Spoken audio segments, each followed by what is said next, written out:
서울 시내가 한눈에 내려다 보이는 건양그룹 본사, 그 중에서도 가장 크고 화려한 그랜드 볼룸 홀이었습니다. 이날은 한혜라가 평생을 꿈꿔왔던 날, 즉 남편 진태석을 명예회장으로 물러나게 하고 자신이 실질적인 그룹의 총수, 회장으로 취임하는 역사적인 날이었는데요. 홀 안은 그야말로 대한민국 상위 1%의 사교장이었습니다. 천장에 매달린 거대한 크리스털 샹들리에가 눈이 시릴 정도로 빛나고 있었고, 테이블마다 놓인 최고급 수국 장식이 은은한 향기를 뿜어내고 있었지만 사실 그곳에 흐르는 공기는 묘하게 차갑고 날카로웠습니다. 주인공인 한혜라는 짙은 붉은색, 마치 피를 연상시키는 벨벳 드레스를 입고 단상 아래에서 손님들을 맞이하고 있었는데요. 그녀의 얼굴에는 그동안 숨겨왔던 야망이 폭발하듯 터져나와 승리감으로 번들거리고 있었습니다. 과거 가난하고 초라했던 한영순이라는 이름을 완전히 지우고 자신이 비정하게 버렸던 친딸 차정원의 존재마저 어둠 속에 묻어버린 채 드디어 왕좌에 앉은 날이었으니까요. 그녀의 머릿속에는 오직 이제 건양은 내 것이다라는 생각뿐이었습니다. 그녀의 곁에는 지금의 며느리, 진짜 주영채가 서 있었습니다. 주영채는 특유의 거만하고 도도한 미소를 지으며 시어머니 한혜라를 보좌하고 있었지만 그 눈빛 속에는 이제 이 늙은이만 사라지면 이 집안의 실세는 나라는 듯한 탐욕이 이글거리고 있었죠. 주영채의 엄마이자 이 모든 악의 판을 짠 공란숙 역시 구석 테이블에서 샴페인 잔을 들고 회심의 미소를 짓고 있었습니다. 눈엣 가시 같았던 차정원을 몰아내고 자기 딸을 그 자리에 앉혔으니 이제 건양그룹의 금고는 자신의 것이나 다름없다고 착각하고 있었겠죠. 하지만 여러분, 이들이 모르고 있는 사실이 하나 있었습니다. 바로 이 화려한 잔치가 자신들의 사회적 매장이 이루어질 장례식이 될 거라는 사실을 말이죠. 취임식 행사가 시작되고 사회자의 우렁찬 목소리와 함께 한혜라가 단상 위로 올라갔습니다. 쏟아지는 박수갈채 속에서 그녀는 마이크를 잡고 준비한 연설을 시작했는데요. 존경하는 내외 귀빈 여러분, 오늘 이 자리에 서기까지 수많은 시련과 고난이 있었습니다. 하지만 저는 오직 건양의 투명한 미래와 가족 같은 경영만을 생각하며 한혜라의 목소리는 떨림 하나 없이 우아했습니다. 그녀가 가족의 가치와 희생을 운운하는 순간 식장 맨 뒷줄에 서 있던 진태석 명예회장의 입꼬리가 비릿하게 올라갔습니다. 그는 알고 있었던 거죠. 아내의 저 고상한 가면 뒤에 숨겨진 추악함을요. 하지만 그 괴물 같은 진태석조차도 오늘 벌어질 일은 전혀 예상하지 못했습니다. 사건은 한혜라가 저희 지난 날을 돌아보며 한 점 부끄럼 없이 라고 말하는 바로 그 순간 터졌습니다. 갑자기 식장의 모든 조명이 팍 하고 꺼지더니 무대 중앙에 설치된 500인치 대형 LED 스크린이 기분 나쁜 소리를 내며 지직거리기 시작했습니다. 사람들은 웅성거리며 기술적인 사고인 줄 알고 당황해했는데요. 곧이어 스크린에는 준비된 취임 축하 영상 대신 흑백의 노이즈 화면과 함께 나지금 목소리가 스피커를 찢을 듯이 울려 퍼졌습니다. 애는 버려. 내 인생의 짐만 될 뿐이야. 이름이 정원이었나? 그따위건 잊어버려. 난 이제부터 구질구질한 한영순이 아니라 건양의 안주인 한혜라야. 순간 장내는 찬물을 끼얹은 듯 적막에 휩싸였습니다. 그것은 젊은 시절 한혜라의 목소리였습니다. 너무나 명확하고 너무나 냉혹한 그 목소리에 단상 위에 서 있던 한혜라의 얼굴이 순식간에 사색이 되었습니다. 그녀는 당황하며 이것 꺼. 당장 끄란 말이야. 뭐 하는 거야? 라고 소리쳤지만 방송실은 이미 누군가에 의해 장악된 상태였죠. 곧이어 화면이 바뀌고 이번에는 훨씬 더 최근의 영상이 재생되었습니다. 화면 속에는 병실에 힘없이 누워있는 차기범과 그를 내려다보는 한혜라의 모습이 담겨 있었습니다. 바로 차정원의 양아버지이자 한혜라의 예지 연인이었던 차기범을 찾아가 협박하던 날의 병실 CCTV 영상이었죠. 영상 속 한혜라는 도끼를 품은 얼굴로 차기범에게 쏘아붙이고 있었습니다. 당신이 입만 다물면 돼. 정원이가 내 딸이라는 것만 무덤까지 가져가면 당신 딸은 살려줄게. 감히 내 앞길을 막으려 들지 마. 살인자 누명 쓴 주제에 경악을 금치 못하는 하객들 사이에서 비명과 탄식이 터져 나왔습니다. 우아한 재벌가 안주인으로 포장되었던 한혜라가 자신의 야망을 위해 친딸을 버린 것도 모자라 그 딸을 키워준 양아버지를 협박하고 있다는 사실이 만천하에 드러난 것입니다. 한혜라는 다리에 힘이 풀린 듯 단상을 잡고 비틀거렸습니다. 그녀의 시선이 다급하게 남편 진태석을 찾았지만 진태석은 팔짱을 낀 채 차갑게 그녀를 노려보고 있을 뿐이었습니다. 그는 이미 계산을 끝낸 듯했습니다. 한혜라는 끝났다. 꼬리 자르기를 해야 한다라고요. 하지만 이것이 끝이 아니었습니다. 진정한 클라이맥스는 지금부터였는데요. 스크린이 다시 한번 바뀌더니 이번에는 주영채와 공난숙의 목소리가 흘러나왔습니다. 엄마, 차정원 걔 쥐도 새도 모르게 처리할 수 있지. 건양그룹 며느리 자리는 내 거야. 걔가 쓰던 가짜 이름표 떼어내고 내가 진짜가 되는 거라고. 그년이 내 인생 훔친 데가 목숨으로 받겠어. 주영채가 소시오패스처럼 웃으며 내뱉던 섬뜩한 말들이 적나라하게 공개되자 단상 아래에 있던 주영채의 얼굴은 홍당무처럼 붉어졌다가 이내 하얗게 질려버렸습니다. 그녀를 바라보는 진세훈, 그녀의 남편이자 차정원의 전남편인 진세훈의 표정은 경멸과 충격으로 일그러졌습니다. 그는 머리를 감싸쥐며 괴로워했습니다. 자신이 사랑했던 여자는 가짜였고 지금 곁에 있는 진짜 아내는 살인을 모의하는 괴물이라는 사실을 다시 한번 확인 사살당한 셈이었으니까요. 혼란의 도가니가 된 식장, 그 거대한 소용돌이의 한가운데를 가로지르며 드디어 그녀가 등장했습니다. 식장의 거대한 문이 육중한 소리를 내며 열리고 눈이 부시도록 하얀 화이트 슈트를 입은 차정원이 또각또각 구두 소리를 내며 걸어 들어왔습니다. 과거의 주눅 들고 상처받은 차정원이 아니었습니다. 그녀의 곁에는 든든한 조력자이자 연인인 주하늘이 함께하고 있었죠. 주하늘은 냉철한 표정으로 달려드는 경호원들을 제지하며 차정원이 나아갈 길을 터주었습니다. 마치 여왕을 호위하는 기사처럼 말이죠. 차정원은 단상 위로 천천히, 아주 천천히 걸어 올라갔습니다. 부들부들 떨고 있는 한혜라의 코앞까지 다가가 마이크를 잡았죠. 마이크를 쥔 정원의 손은 미세하게 떨리고 있었지만 그녀의 눈빛만은 그 어느 때보다 확고하고 차가웠습니다. 그녀는 웅성거리는 객석을 향해 그리고 생중계되고 있는 카메라를 향해 담담하게 입을 열었습니다. 안녕하십니까. 오늘 이 화려한 취임식의 주인공이 되어야 했을, 하지만 가장 비참한 비밀을 품고 있는 한 여자의 딸, 차정원입니다. 차정원의 시선이 천천히 한혜라에게 고정되었습니다. 그 눈빛에는 원망과 슬픔, 그리고 끝내야만 하는 결기가 서려 있었습니다. 회장님, 아니 엄마, 기억하시나요? 당신이 쓰레기처럼 버린 그 아이가, 당신이 짓밟고 무시했던 그 가짜가 오늘 당신에게 진짜 진실을 돌려주어 왔습니다. 한혜라는 치밀어 오르는 분노와 수치심을 이기지 못하고 정원의 뺨을 때리려 손을 번쩍 들어 올렸습니다. 하지만 정원은 그 손을 가볍게 낚아챘습니다. 과거 힘없이 당하기만 했던 그 정원이가 아니었죠. 더 이상 당신 손에 맞지 않아요. 그리고 정원은 품에서 낡은 녹음기 하나를 꺼내 보였습니다. 그것은 바로 박경신이 가지고 있던 과거 차기범을 살인자로 몰았던 사건의 진범이 진태석과 한혜라임을 증명하는 결정적인 증거였습니다. 이 녹음기 안에는 30년 전 우리 아버지를 살인자로 만든 조작된 진실이 담겨 있습니다. 당신들이 어떻게 한 사람의 인생을 그리고 한 아이의 미래를 파괴했는지 세상이 다 알게 될 겁니다. 그 순간 식장 밖에서 경찰차의 사이렌 소리가 요란하게 울려 퍼졌습니다. 주하늘이 미리 연락해둔 검찰 특수부 수사관들이 들이닥친 것입니다. 타이밍이 정말 기가 막혔는데요. 주하늘은 그동안 투자회사 대표로서의 능력을 발휘해 건양그룹의 이중장부와 비자금 내역을 확보했고 이를 이미 검찰에 넘긴 상태였습니다. 수사관들이 단상으로 올라와 한혜라와 진태석에게 체포영장을 제시했습니다. 한혜라 씨, 살인교사 및 특정경제범죄가 중처벌법 위반 혐의로 체포합니다. 차가운 수갑이 한혜라의 가녀린 손목에 철컥하고 채워지는 순간 그녀는 짐승 같은 비명을 질렀습니다. 이거나 내가 누군지 알아? 난 건양그룹 회장이야. 정원아, 정원아. 내가 감히 엄마한테 이럴 수 있어? 내가 널 낳았는데. 한혜라가 끌려나가며 정원에게 매달리자 정원은 싸늘하게 식은 눈으로 그녀를 내려다보며 나지막이 말했습니다. 엄마라고 부르지 마세요. 내 엄마는 내가 기억하는 따뜻했던 그 시절, 날 버리고 떠난 그날 이미 죽었으니까요. 당신은 그저 탐욕에 눈먼 괴물 한혜라일 뿐입니다. 한혜라가 처참하게 끌려나가고 진태석 또한 굳은 표정으로 연행되는 모습을 보며 식장은 아수아장이 되었습니다. 그 난리통에 공난숙과 주영채는 인파 속에 섞여 도망치려 했지만 이미 출구는 봉쇄된 상태였죠.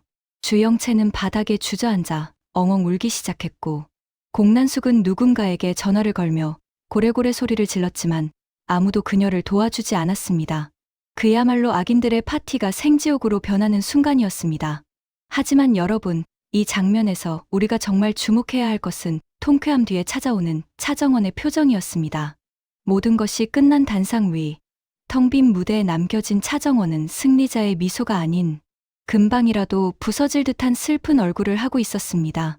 복수는 성공했지만 그녀가 잃어버린 시간과 아버지 차기범이 겪은 고통은 그 무엇으로도 되돌릴 수 없다는 것을 그녀 스스로 너무나 잘 알고 있었기 때문이죠. 그때 곁에 있던 주하늘이 다가와 정원의 어깨를 감싸 안았습니다. 끝났어, 정원아. 이제 다 끝났어. 이제 우리 집으로 가자. 하늘의 따뜻한 위로에 그제야 정원은 참았던 눈물을 터뜨리며 그의 품에 무너져 내렸습니다. 그동안 독하게 버텨왔던 긴장의 끈이 풀리며 그녀는 다시 30대 초반의 상처받은 딸로 돌아와 아이처럼 울었습니다. 그런데 말이죠. 여기서 이야기가 끝난다면 친밀한 리플리가 아니겠죠? 소름 끼치는 마지막 반전이 기다리고 있었습니다. 경찰차에 실려 가던 진태석이 차창 밖으로 정원을 노려보며 의미심장한 미소를 지었는데요. 그는 수갑을 찬 손으로 주머니 속에 있는 작은 USB를 만지작거리고 있었습니다. 그 USB에는 하네라조차 모르는, 그리고 차정원에게 치명타가 될 수도 있는 또 다른 비밀, 어쩌면 정원의 출생과 관련된 뒤집을 수 없는 진실이 담겨 있을지도 모릅니다. 진태석은 혼자 중얼거렸습니다. 하네라는 끝났어도 나는 아직 끝나지 않았어. 차정원, 내가 감당할 수 없는 선물을 준비해뒀지. 넌 결국 내 핏줄이니까. 그리고 장면은 바뀌어 난장판이 된 식장을 바라보는 한 남자의 뒷모습을 비춥니다. 바로 진세훈이었습니다. 그는 끌려가는 어머니와 아버지를 보지도, 울고 있는 아내 주영채를 달래지도 않았습니다. 그저 멀리서 주하늘의 품에 안겨 우는 차정원을 멍하니 바라보고 있었죠. 그의 눈빛에는 후회와 미련, 그리고 알 수 없는 광기가 서려 있었습니다. 정원아, 넌 날 벗어날 수 없어. 우리 집안이 망가졌는데 너만 행복할 수는 없잖아. 진세훈의 이 섬뜩한 독백은 앞으로 펼쳐질 또 다른 비극을 예고하는 듯했습니다. 여러분, 어떠셨나요? 하네라의 몰락은 사필귀정이라는 말이 딱 어울리는 결말이었지만 진태석의 숨겨진 패와 진세훈의 흑화는 여전히 정원에게 남은 시련이 만만치 않음을 보여줍니다. 바벨탑은 무너졌지만 그 잔해 속에서 또 다른 괴물들이 꿈틀거리고 있었네요. 차정원은 과연 주하늘과 함께 진정한 행복을 찾을 수 있을까요? 아니면 진태석이 남긴 마지막 덫에 걸려 또다시 흔들리게 될까요? 그리고 모든 것을 잃은 주영채와 공난숙은 이대로 물러날까요?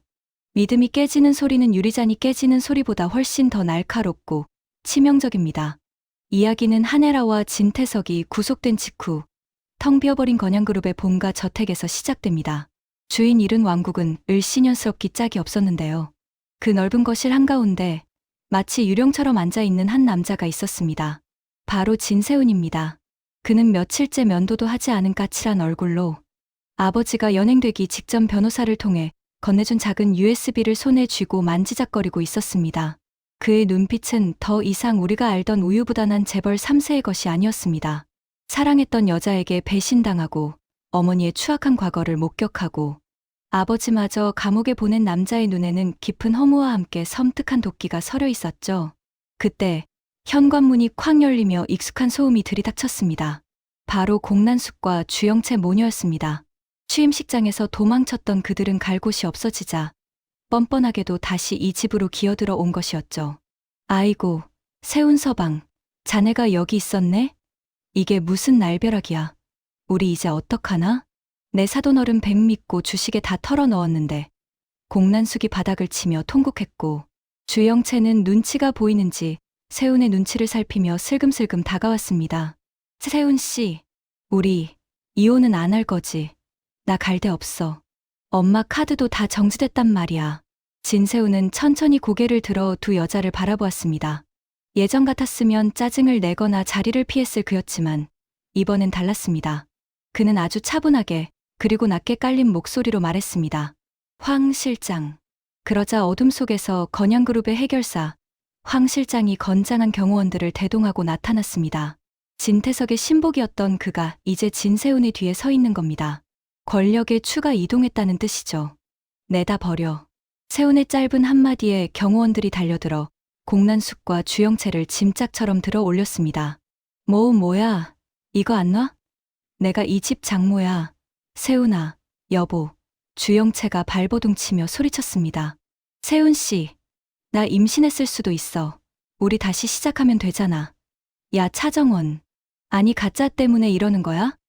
차정원이라는 이름이 나오자 세훈의 눈썹이 꿈틀했습니다. 그는 끌려가는 주영채에게 다가가 싸늘하게 속삭였습니다. 임신. 거짓말도 머리가 좋아야 하지. 너 불임인 거 우리 엄마가 검사 기록 조작해준 거 다 알았어. 그리고 내 앞에서 그 여자 이름 입에 올리지 마. 넌 짝퉁조차도 못 되니까. 대문 밖으로 내동댕이 쳐진 두 모녀의 처절한 울음소리를 뒤로하고 세훈은 다시 소파에 앉았습니다. 그리고 떨리는 손으로 노트북에 USB를 꽂았습니다. 화면에 뜬 파일명은 단 하나, 1995 Truth AV였습니다. 영상을 클릭하자 화질이 좋지 않은 흑백 화면이 재생되었습니다. 그리고 그 영상을 보던 진세훈의 입가에 기괴한 웃음이 번지기 시작했습니다. 하하하, 차정원. 너도 결국 살인자의 딸이었어. 우린 천생연분이네. 한편 차정원은 승리 후에도 마음 편히 잠들지 못하고 있었습니다. 한혜라의 몰락은 통쾌했지만 세상은 그녀를 비운의 재벌가 친딸이라 부르며 동정하면서도 호기심 어린 시선으로 소비하고 있었거든요. 그녀의 곁을 지키는 건 오직 주하늘 뿐이었습니다. 하늘은 정원을 자신의 집으로 데려와 지극정성으로 돌봤습니다. 정원아, 이제 다 잊어. 회사 일은 전문 경영인한테 맡기고 우리 여행이나 갈까? 아무도 모르는 곳으로. 하늘이 따뜻한 코코아를 건네며 말했습니다. 정원은 그제하옅은 미소를 지으며 고개를 끄덕였죠. 그래, 오빠. 나 이제 진짜 내 인생 살고 싶어. 아빠 병세만 좀 호전되면. 정원의 양부 차기범은 여전히 병원에 입원해 있었습니다. 의식이 오락가락하는 와중에도 그는 딸의 손을 잡고 미안하다. 라는 말만 반복했었죠.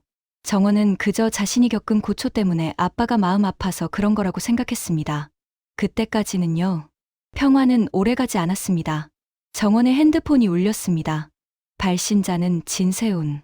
받지 않으려다 끈질기게 울리는 진동에 결국 전화를 받았습니다. 정원아, 나야. 할 말이 있어. 우리 할 말 없잖아. 이혼 서류는 변호사 통해서 보냈어. 이혼. 그래, 해줄게. 근데 그 전에 받아가야 할 게 있어. 아버지가 너한테 남긴 유산이 있거든. 웃기지 마. 그 사람 내 아버지 아니야. 그래? 그럼 내가 그토록 사랑하는 진짜 아빠 차기범 씨에 대한 선물이라면 어때? 혼자 와. 주안을 달고 오면 이 선물은 바로 경찰서와 방송국으로 갈 테니까. 불길한 예감은 틀린 적이 없죠. 정원은 하늘 몰래 택시를 타고 건양그룹 본가로 향했습니다. 텅 빈 저택에는 진세훈 혼자 와인을 마시며 기다리고 있었습니다. 왔네? 우리 와이프. 아, 이제 전처인가? 세훈은 비틀거리며 다가와 정원의 앞에 노트북을 돌려놓았습니다. 봐. 내가 정의의 사도인 척 단죄했던 우리 아버지보다 내가 끔찍이 아끼는 그 양아버지가 더 잔인한 사람일 수도 있다는 증거야. 정원은 떨리는 눈으로 화면을 바라보았습니다. 영상은 30년 전 비가 억수같이 쏟아지는 어느 공사장 컨테이너 내부를 비추고 있었습니다. 그곳엔 젊은 시절의 진태석과 무릎을 꿇고 있는 젊은 차기범이 있었습니다. 기범아, 선택해. 저기 묶여있는 주상철주 하늘의 침부를 처리하든가 아니면 지금 당장 내 품에 있는 갓난아기 정원이 목을 조르든가. 진태석의 협박에 차기범은 오열하며 소리쳤습니다. 회장님, 제발 아이만은 시간 없어. 3초 샌다. 하나, 둘. 그 순간 차기범이 비명을 지르며 옆에 있던 쇠파이프를 집어들었습니다.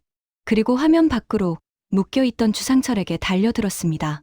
둔탁한 타격음과 함께 영상은 끊겼습니다. 정원은 숨을 쉴 수가 없었습니다. 다리가 풀려 바닥에 주저앉았습니다. 이거 조작이지. 거짓말이지. 세훈은 싸늘하게 웃으며 정원의 눈높이를 맞췄습니다. 조작. 원본 감정해도 좋아. 내 아버지는 널 살리기 위해서였다고 변명하겠지. 하지만 결과적으로 넌 내가 지금 목숨 걸고 사랑하는 주하늘의 아버지를 죽인 원수의 딸이야. 그것도 내 목숨값으로 그 사람 아버지가 죽은 거라고. 정원의 머릿속이 하얗게 변했습니다. 주하늘이 평생을 바쳐 쫓던 아버지의 죽음. 그 진실을 밝히기 위해 건영그룹과 싸워왔는데 그 범인이 바로 자신의 아버더라니요. 게다가 자신이 살기 위해 벌어진 일이라니. 이것은 비극이라는 말로도 부족한 참담함이었습니다. 이게 세상에 알려지면 어떻게 될까? 살인자 누명을 쓴 억울한 아버지가 아니라 딸을 살리기 위해 친구를 죽인 진짜 살인마. 그리고 그 딸은 피해자의 아들과 연애질 중.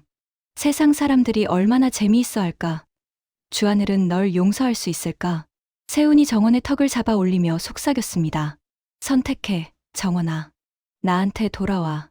다시 내 아내로 살아. 그럼 이 영상 영원히 묻어줄게. 주하늘은 평생 우리 아버지가 범인인 줄 알고 살게 해주자고. 그게 그 자식을 위한 길이기도 하잖아. 그때였습니다. 정원의 가방 속에서 핸드폰이 울렸습니다. 주하늘이었습니다. 정원은 받을 수가 없었습니다. 화면에 뜬 나의 구원하늘이라는 글자가 이제는 내가 갚아야 할 죄로 보였기 때문이죠. 세훈은 핸드폰을 빼서 들더니 대신 통화 버튼을 눌러 스피커폰으로 전환했습니다. 여보세요? 정원아, 어디야? 왜 말도 없이 나갔어? 하늘의 다급한 목소리가 거실에 울려 퍼졌습니다. 정원은 입을 틀어막고 눈물만 흘렸습니다. 세훈이 정원을 빤히 바라보며 입모양으로 말했습니다. 말해. 헤어지겠다고.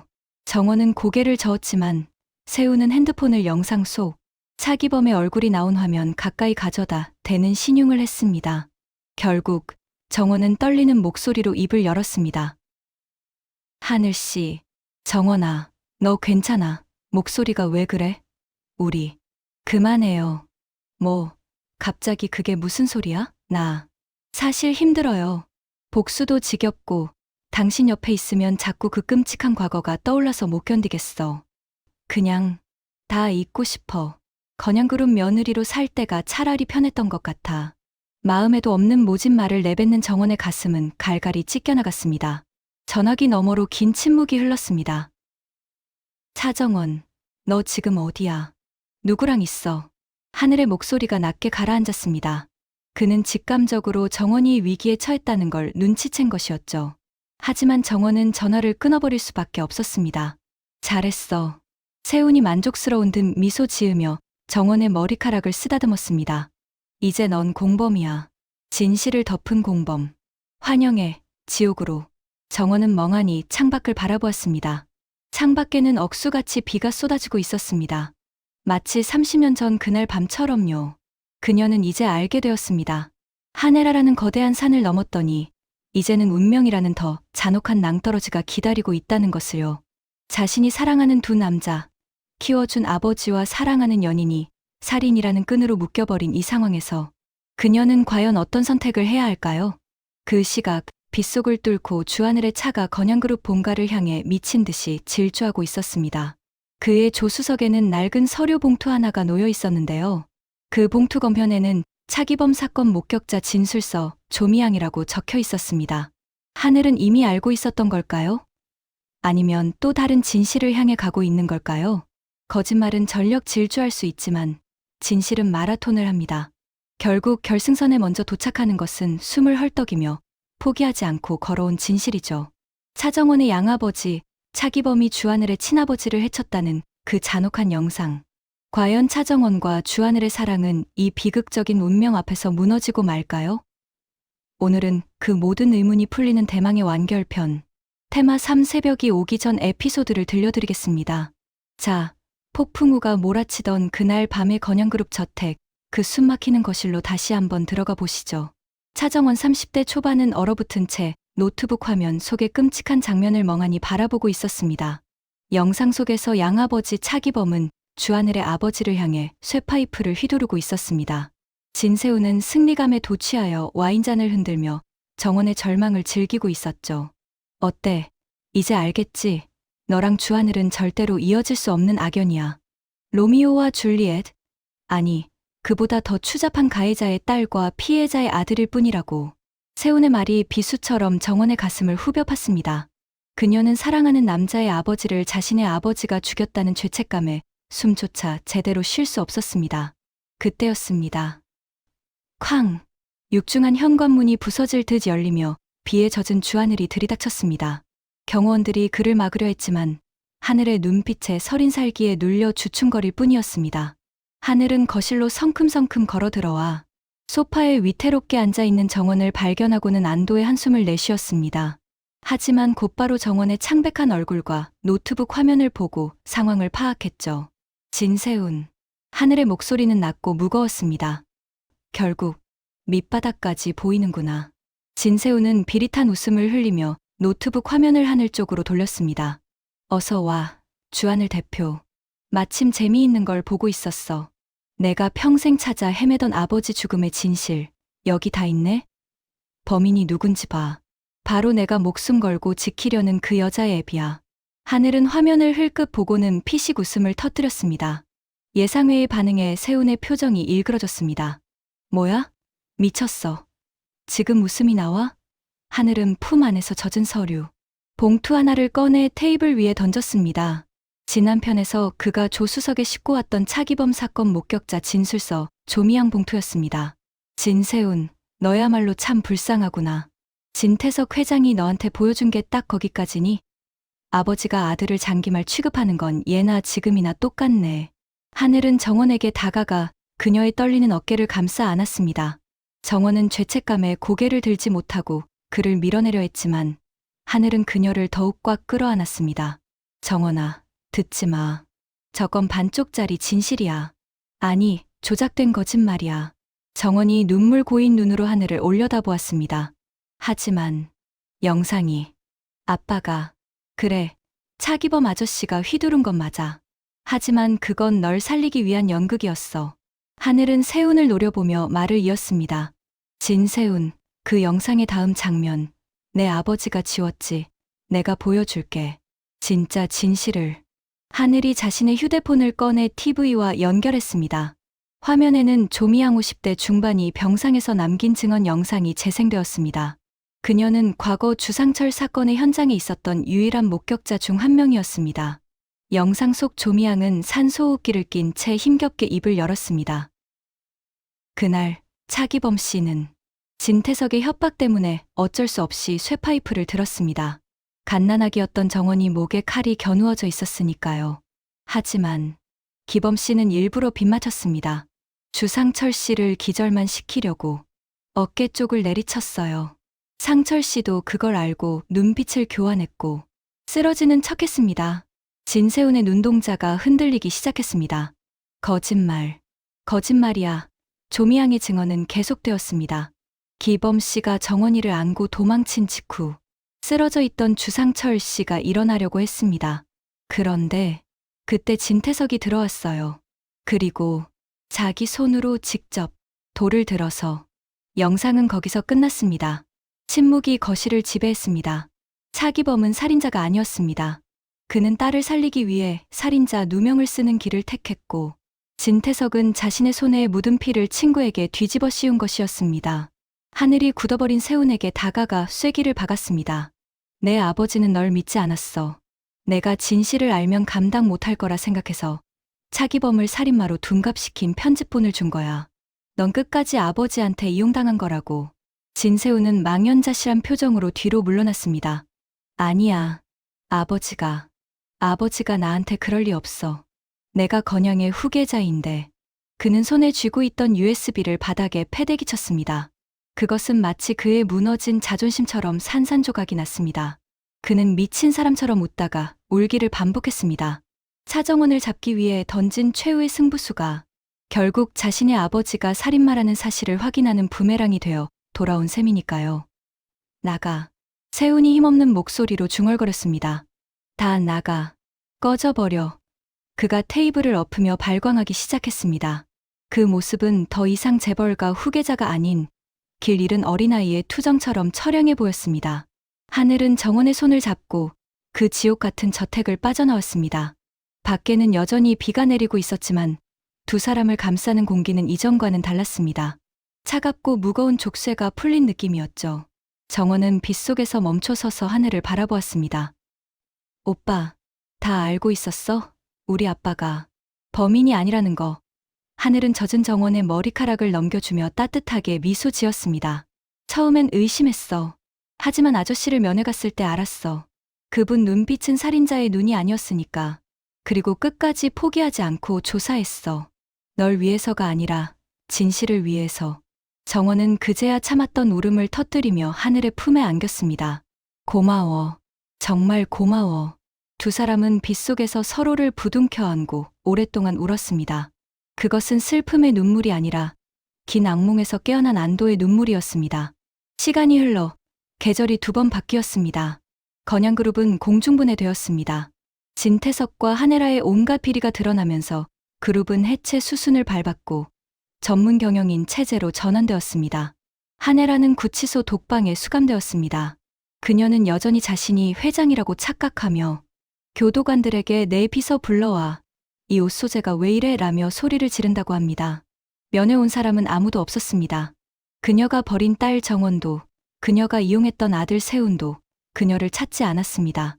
그녀에게 남은 것은 차가운 시멘트 벽과 평생을 쫓았으나 신기루처럼 사라진 욕망뿐이었습니다.